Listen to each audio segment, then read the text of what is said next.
Donc, ce qui veut dire qu'il faudrait que nous ayons une ambition collective de voir ensemble la vision du Sénégal, de l'Afrique. D'abord ça. Et ça, pourquoi on l'appelle les intelligences. Rassembler les intelligences collectives. Donc, avoir des caractères nobles. Caractère noble, quand on parle de caractère noble, qu'est-ce qu'on entend là-dessus? Donnez-moi un mot. Hein? Croyant, la croyance, conviction. Hein? Yeah. Yeah. Traduit? La confiance de soi, la croyance, les valeurs. C'est-à-dire, au-delà des opportunités que nous avons, des connaissances que nous devons acquérir, nous devons nous entourer de valeurs. Les valeurs, on a discuté tout à l'heure, c'est des valeurs ancrées, les valeurs africaines.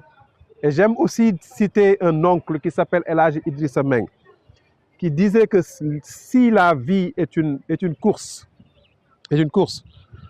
qu'on nous ait parcouru la moitié de la course, déjà, il dit que si on est persévérant, si on est courageux, l'autre moitié, on finit l'autre moitié premier.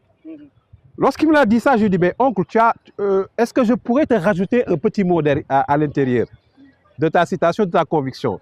Je dis en réalité, l'autre moitié restante, en réalité, je ne la cours pas pour moi pour être premier, mais je la cours pour les autres, pour les générations futures. Ce qui veut dire que les gars, aujourd'hui, nous tous leaders, on a un double objectif ou bien un challenge, double challenge. Double challenge de gérer l'Afrique, de relever les défis de développement de l'Afrique, déjà pour notre société actuelle, mais aussi de garantir un avenir pour nos enfants. Mais cet avenir, pour le garantir maintenant, pour nos enfants qui demain vont se retrouver ici dans ce même parc, Inch'Allah, pour pouvoir parler de l'Afrique N+, la question, comment ils verraient cette Afrique? Est-ce qu'ils verraient une Afrique qui a été développée par nous parce qu'on a compris que nous sommes ce développement? Est-ce que, et je l'espère bien, qu'ils ne se diront pas que, il y a quelque chose que nos parents ont raté? Et c'est là où le défi maintenant se trouve. C'est-à-dire, où est-ce qu'on devrait être pour ne pas rater ce rendez-vous du développement?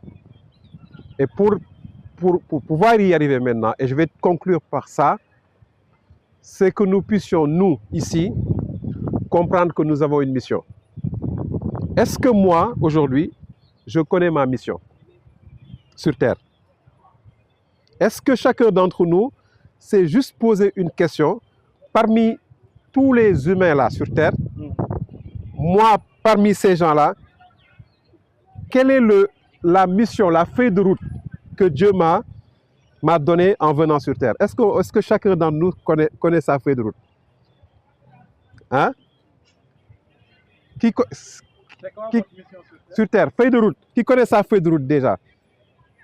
Bon, moi, je connais déjà ma feuille de route. Ouais. Allez, on est 1, 2, ouais, gars, on remplit la masse, on remplit. Hein? Bon. Ok, maintenant allez. On va poser les questions. C'est quoi votre mission sur Terre? Moi, je vais d'abord me référer dans le Coran. Tu veux? Je vais d'abord me référer dans le Coran. Oui. Dieu dit, tout à fait. Créer les humains et les djinns dans le seul but qu'ils m'adorent. Qu'ils m'adorent. Voilà. Et qu'ils me connaissent. Et qu'ils me connaissent. Donc, dès qu'on le sait, on sait que nous sommes ici dans cette vie-là pour travailler afin de réussir dans la vie, mais aussi de transmettre cette connaissance-là à notre génération. Tout à fait. Alors oui.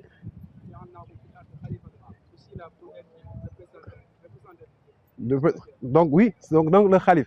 Maintenant, on est tous Khalif, hein? Mais à quel niveau on est le représentant de Dieu? Dans quel domaine on représente dans Dieu? C'est la question. Maintenant, après, il n'y a pas de souci. On peut en discuter. Mais partons ce soir, les gars. Et réveillons-nous demain, tôt le matin, en notant, en se disant, je connais ma mission. C'est telle chose. Essayons de le faire. Et moi, je me dis, ma mission, c'est de remplir juste mon taux d'utilité sociale. Vous notez ce mot aussi, taux d'utilité sociale. Ça veut dire quoi, taux d'utilité sociale?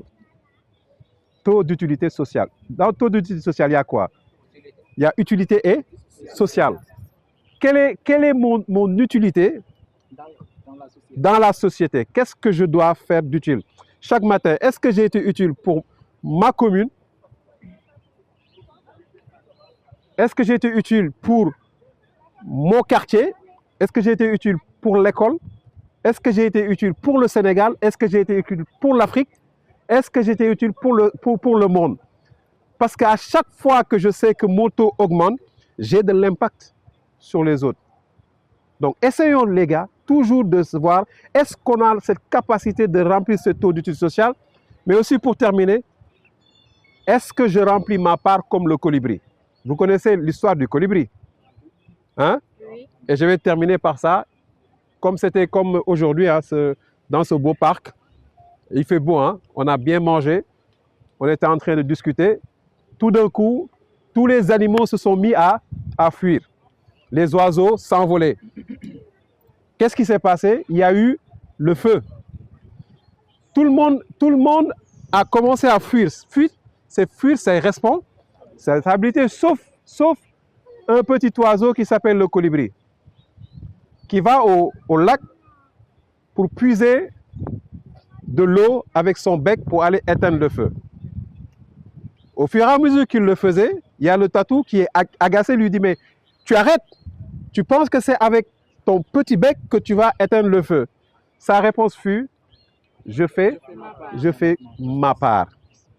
Et lorsqu'il a dit que je fais ma part, ça a fait un bruit, un retentissement chez l'éléphant, chez tout le monde, et chacun est reparti faire sa part pour que le feu s'éteigne.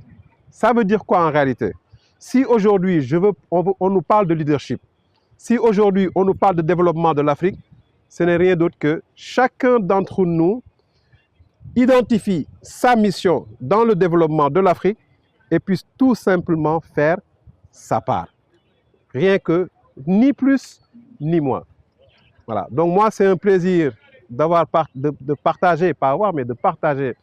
Merci beaucoup, hein, de partager ces bons moments avec vous, parce que moi, ça m'enrichit. Ça me donne que, dès que je termine ici, il faudrait que je joigne les paroles à l'acte. Parce que sinon, comme Gandhi disait, ce sera toujours une croyance pour moi, mais que je devrais transformer en pensée pour les ramener en paroles et les traduire en actions, et que ce soit des actions répétées pour que ça soit des habitudes, et ce sera notre destinée, Inch'Allah, de devenir ces leaders de l'Afrique qui vont transformer. Voilà, donc je vous remercie.